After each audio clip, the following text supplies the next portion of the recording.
Hello दोस्तों, मैं Shri Shraddha test garden Rewa से बोल रही हूँ। दोस्तों नमस्कार, आपका मेरे चैनल में स्वागत है। देखिए मेरी ये सुगंधा डबल चांदनी का पौधा है ये, और हम इसमें हल्की खुशबू होती है। हम लोग इसको सुगंधा भी कहते हैं। तो ये 2 साल का पौधा हो गया। पिछले मैं छोटे पॉट में लगाई थी तो फ्लावरिंग कर रहा था, लेकिन जितना इसका कद था उतना कर रहा था। फिर ये बड़ा हुआ तो मैंने इस पॉट में रिपोर्ट कर दी, इसकी रिपोर्टिंग कर दी। अब ये 2 साल का हो गया है। देखिए ये भी अब इसके लिए छोटा पड़ रहा है, क्योंकि देखिए इसकी कलियां तो बन रही हैं, लेकिन कलियां बस ऐसे होके झड़ जाती हैं। और इसके लीव्स भी देखिए हल्के पीले हो रहे हैं। जबकि मैं पानी देती हूँ, मैंने गोड़ा करके फर्टिलाइज़र भी दिया था 15-20 दिन पहले। लिक्विड भी देती रहती हूँ, जैसे सारे पौधे में मैं देती हूँ बदल बदल के सभी प्रकार के लिक्विड जो मैं अपने बनाती हूँ। लेकिन फिर भी इसकी ये कलियाँ तो बन रही, देखिए कितनी सारी कलियाँ हैं ये, लेकिन बस इसी तरह का होके ये झड़ जाती हैं। पत्ते भी देखिए पीले पड़ रहे हैं। उसकी ये प्रॉब्लम है कि इसके जड़ें बहुत ज़्यादा हो गई। पौधा बड़ा हो गया तो जड़ें भी इसकी बहुत हो गई। ये देखिए ये जड़ आ गई हैं। तो ये रूट रॉट की प्रॉब्लम है, क्योंकि पॉट छोटा है, पौधा बड़ा है, तो जड़ें इसकी सही विकास नहीं कर पा रही हैं, और न ही हम जो लिक्विड डालते हैं सही तरह से इसको मिल रहा है फर्टिलाइज़र। तो इसी कारण ये कलियां हैं फ्लावर में नहीं कन्वर्ट हो पाती हैं। तो आज हम इसकी रिपोर्टिंग करेंगे दोस्तों।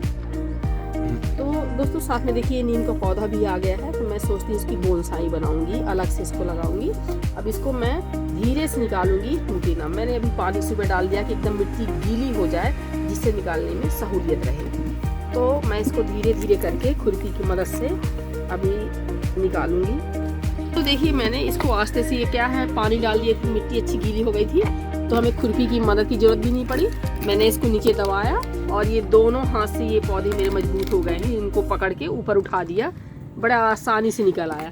तो देखिए ये प्रॉब्लम थी, जबकि इसमें ड्रेनेज होल बना था। ये देखिए ये पानी भी निकल जाता था सब कुछ, लेकिन अभी पौधा में पॉट मेरा छोटा पड़ गया था। इसकी जड़ें देखिए, ये रूट, ये देखिए इकट्ठा, ये देखिए कैसे ये गोल गोल बना लिए हैं। ये देखिए पूरा वही डब्बे का साइज का। इसी कारण था कि ये मेरा पौधा विकास नहीं कर रहा था, और जो पौधा था तो कलियां आ रही थी, कलियां झड़ जाती थी। तो मैं अभी इन जड़ों को धीरे धीरे निकाल दूंगी। ये देखिए ये साफ कर दूंगी। ये नारियल का मैंने छिलका डाला था, वो चिपक गया। ये तो ये क्या है, इसको मैं साफ कर दूंगी तो बढ़िया इसको पौधे को ऑक्सीजन मिलने लगेगी और नई जड़ों का विकास होगा। लेकिन मैं ये मेन जो तना है, ये नीम का मैं निकालूं, अलग लगाऊंगी। तो मेन हमको जड़ें नहीं काटनी, बस इसको अगल बगल से ही मिट्टी और ये जो जड़ें हैं धीरे धीरे जो निकल रही हैं, मैं उसको आसानी से निकाल दूंगी। अगर मेन जड़ें निकल गई तो फिर हमारा पौधा मर जाएगा। देखिए ये पानी भी जमा हो रहा था यहाँ पर, क्योंकि इधर जड़ें जो है अपना स्थान बना ली थी घेरा टाइप का। तो ये देखिए काई लग गई है, ये इस तरह का। तो मैं इसको धीरे धीरे साफ कर दूँगी। तो दोस्तों देखिए ये मेरा ये पौधा बिल्कुल साफ हो गया है। ये जड़ें, ये देखिए अब ये मेन जड़ें रह गई हैं ये, लेकिन जो इधर इधर ये जाला टाइप का बन गया था, पानी जबकि ड्रेनेज हो इतना अच्छा था, पानी नहीं निकल रहा था, जड़ें रोक रही थी। इसी कारण मेरी ये इतनी सुंदर कलियां मर रही थी। और इसके पौधे इतने पत्ते इतने सुंदर चमकदार होते हैं, हरे हरे मोटे टाइप के पत्ते, वो भी इसका पीलापन आ गया था, सुंदरता नष्ट हो रही थी। तो देखिए अब ये मैं दूसरे में लगा दूंगी दोस्तों। तो दोस्तों देखिए ये मैंने अच्छे से पौधा कर लिया है। अब मैं ये दूसरे इसमें पॉट में लगाऊंगी। ये मेरी टूटी हुई कुर्सी है, ये देखिए नीचे से कितना अच्छा ड्रेनेज होल है। ड्रेनेज होल तो बना ही रहता है, टूट भी गई है। और ये मैंने अपने जो किचन और टेरिस से जो वेस्ट निकला था उसको मैंने अच्छे से सुखा लिया है धूप में, और स्वस्थ पत्तियों का मैंने ये मिश्रण सुखाया है। और जो अपने किचन से ये सब्जी प्याज के पत्ते जो भी फल छिलके निकले थे, मैंने इसको अच्छे से सुखा लिया है।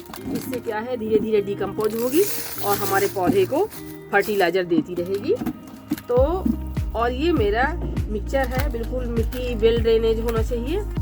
थोड़ा इसमें ये है हल्की मिट्टी, ये बड़े हैं तो ये पौधा बड़ा है तो कोई दिक्कत नहीं होगी, धीरे धीरे हो जाएगा। छोटे पौधे में दिक्कत होती है, डली नहीं होना चाहिए कि पौधे की जड़ों का विकास नहीं होता। और ये हमारा पौधा बड़ा हो गया है तो कोई दिक्कत नहीं है। तो इसको मैं ये कवर कर दूंगी, ये धीरे धीरे डिकम्पोज होता रहेगा। ये अच्छे से ये दबा देंगे। ये अब मैं इसको लगा दूंगी। इस मिक्सचर में मैंने अब ये देखिए मैंने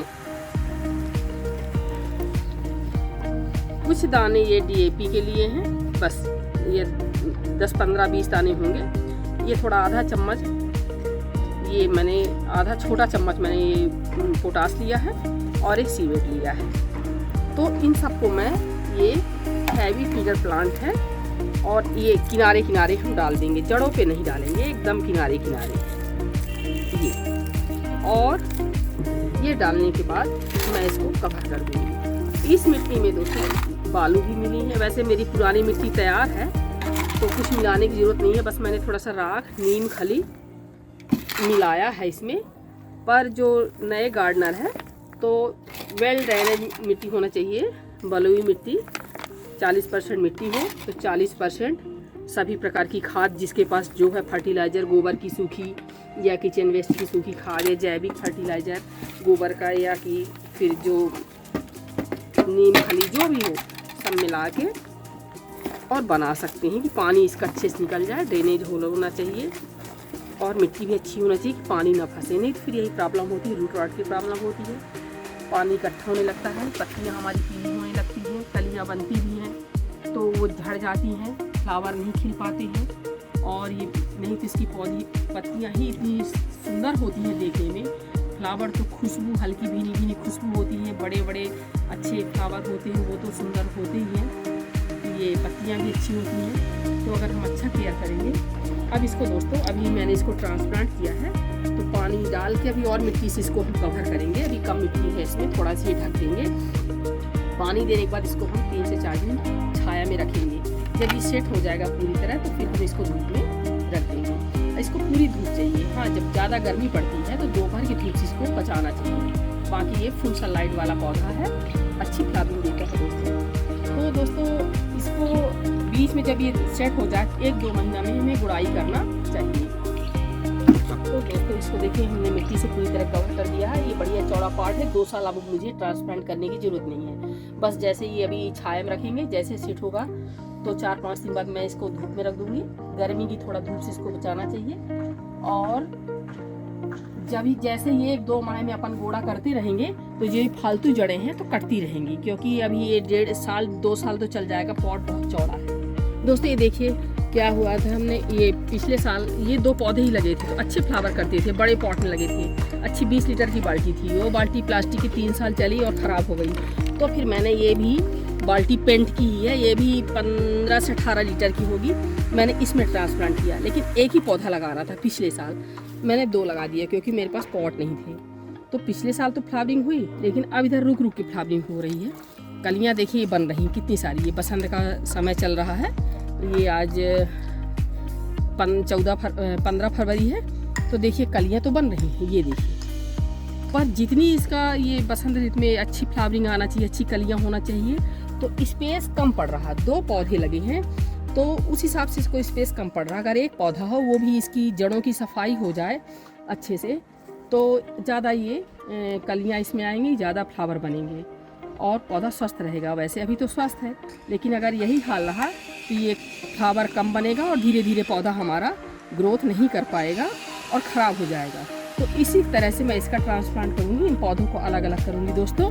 और देखिए ये इसको ये मैंने कनैल का पौधा था, ये अभी क्या है, ये कनैल का सीज़न ख़त्म था तो ये फ्लावरिंग नहीं कर रहा था, मैंने इसकी प्रूनिंग कर दी। ये 3 साल पुराना मेरा पौधा है, इसको भी मैंने पिछले साल ट्रांसप्लांट किया था। फिर भी जड़ों को तो मिट्टी और पानी पर्याप्त मिल रहा है, लेकिन ये ऊपर की ये जड़ें हैं फिर भी नुकसान नहीं पहुंचता, क्योंकि बाकी जड़ों को भोजन और पानी मिल जाता है तो कोई दिक्कत नहीं आती। जब गर्मी का सीज़न आएगा तो मैं ऐसे नारियल की जटा से कवर कर देती हूँ, नारियल के जो छिलके रहते हैं ढक देती हूँ। और ऊपर से जब ये इसमें पत्ते आ जाते हैं, नई नई ब्रांच आ जाती हैं तो इनकी छाया बन जाती है, तो उस पौधे को नुकसान नहीं पहुंचता, अच्छी फ्लावरिंग करता है। मैंने वीडियो भी कई शेयर किए हैं, आप देखे होंगे।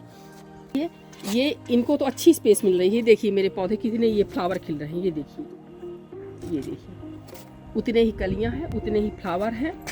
पर एक जगह ये जो मैं 2 साल हो गया इसको रिपोर्ट किए हुए, तो अब ये पौधा काफ़ी बड़ा हो गया है, तो अब इसकी जड़ें हो गई, देखिए इसमें काई जैसे लग गई है। इधर ये इतनी जड़ें हो गई कि मेरे हाथ ही नहीं घुसता, ये टाइट हो गई हैं।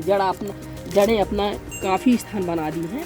अब मुझे क्या है, ये देखिए इसको रिपोर्ट करना पड़ेगा, चाहे इसी पॉट में रहे, लेकिन मुझे जड़ों की सफाई करना पड़ेगा, जिससे इसमें पर्याप्त पानी जा सके और ड्रेनेज होल से बाहर हो सके और अच्छी लिक्विड फर्टिलाइजर या सूखी डालती हूँ वो सब इसको मिल सके। नहीं तो कुछ दिनों बाद गर्मी में मेरा पौधा सही पानी इसमें नहीं जाएगा नीचे, क्योंकि इतनी जड़ें हो गई हैं और फर्टिलाइजर नहीं जाएगा तो धीरे धीरे पौधा हमारा अस्वस्थ हो जाएगा, इसमें फ्लावरिंग कम होगी और बरसात में ये पानी रुकने के कारण और ये सब गंदगी जमा होने के कारण पौधा धीरे धीरे मर जाएगा। ये मेरा बहुत पुराना पौधा है, मोटी मोटी डालों को मैंने प्रूनिंग कर दिया था, कुछ बाकी है। देखिए कितनी फ्लावरिंग कर रहा है, कितना अच्छा है। तो मुझे इस पौधे को बचाने के लिए उसी तरह का प्रूनिंग करना पड़ेगा, इसको निकाल के इसकी जड़ों की सफाई करके फिर इसी में लगा देंगे कि इससे बड़े पॉट में। तो दोस्तों अगर जितना ही फर्टिलाइज़र का महत्व है हमारे पौधे में, दोस्तों जितना और फर्टिलाइज़र का महत्व है उतना ही पानी का, उतना ही ड्रेनेज होल का, और मिट्टी देखिए वेल ड्रेन होना चाहिए। ये देखिए मैंने मिट्टी इतना कम है इसमें, जब ये वीडियो मैंने बनाया था सिर्फ ये कचरा जो वेस्ट निकलता मैंने डाला था, तो इसकी मिट्टी देखिए, ये देख कहीं भी मिट्टी नहीं, ये देखिए सीट दिख रही है, मुश्किल से 5 इंच मिट्टी है, फिर भी टमाटरों की ग्रोथ, क्योंकि इसको इतनी अच्छी फर्टिलाइजर मिल रही है। जो घर की सब्जी और वेस्ट है सब, ये हम कई प्रकार के पौधे लगाते हैं तो मिलता। तो देखिए मिट्टी ज़्यादा ना होने कारण मैंने इसको खड़ा नहीं कर सकी, क्योंकि इसमें लकड़ी ही नहीं गड़ेगी, बस लटका दिए हैं। लेकिन जो वेस्ट मटेरियल का हमने डाला था वो डिकम्पोस्ट 3-4 माह में होने के बाद इतना अच्छा रिजल्ट हमें देता है। ना इसमें कुछ गोड़ा हम करते हैं, बस ऐसे ही हाथ से इसी तरह का मिट्टी, ये देखिए इसी तरह का मिट्टी मैं वो कर देती हूँ और लिक्विड डालती रहती हूँ। जो मैं लिक्विड बनाती हूँ सभी प्रकार के हफ्ता में बदल के, क्योंकि इसमें इतनी अच्छी फ्लावरिंग हो रही है और फल भी बन गए हैं, तो 10 दिन 8 दिन नहीं लगा दें, क्योंकि तब तक हमारे ये फ्लावर ख़त्म हो जाएंगे। और ये सब बस 5-6 दिन में मैं लिक्विड डालती रहती हूँ, शाम का शाम पानी मिला के। तो देखिए ग्रोथ इनकी, ये देखिए ये गुच्छों में लदे हुए हैं, उतने ही फल बन रहे हैं, उतने ये देखिए इतने इसके बड़े पौधे, उतने ये देसी टमाटर लदे हुए हैं। हाँ इधर ये भी वही वेस्ट जो मैंने बनाया था वीडियो, ये देखिए जितने बड़े मेरे पौधे नहीं हैं उतने ये फलों से लदे हुए हैं टमाटर गुच्छों में। ये देखिए इधर ये गुच्छे देखिए, ये टमाटरों से भरे पड़े हैं। सब ये मिट्टी, अगर हमारी मिट्टी अच्छी होगी और लिक्विड फर्टिलाइजर हम डालते रहेंगे तो बीच में हम नीम ऑयल या जो अपन बनाते हैं फंगीसाइड, उन सब का स्प्रे करते रहेंगे। तो इसी तरह पौधे पत्तियां स्वस्थ रहेंगी, कम मिट्टी में भी, लेकिन मिट्टी उपजाऊ होना चाहिए। ये देखिए ये इस तरह का। तो नमस्कार दोस्तों, अगर ये मेरा वीडियो अच्छा लगा हो तो लाइक शेयर और कमेंट कीजिएगा। जो भी गलती क्षमा कीजिएगा, लाइक शेयर और कमेंट तो जरूर कीजिएगा।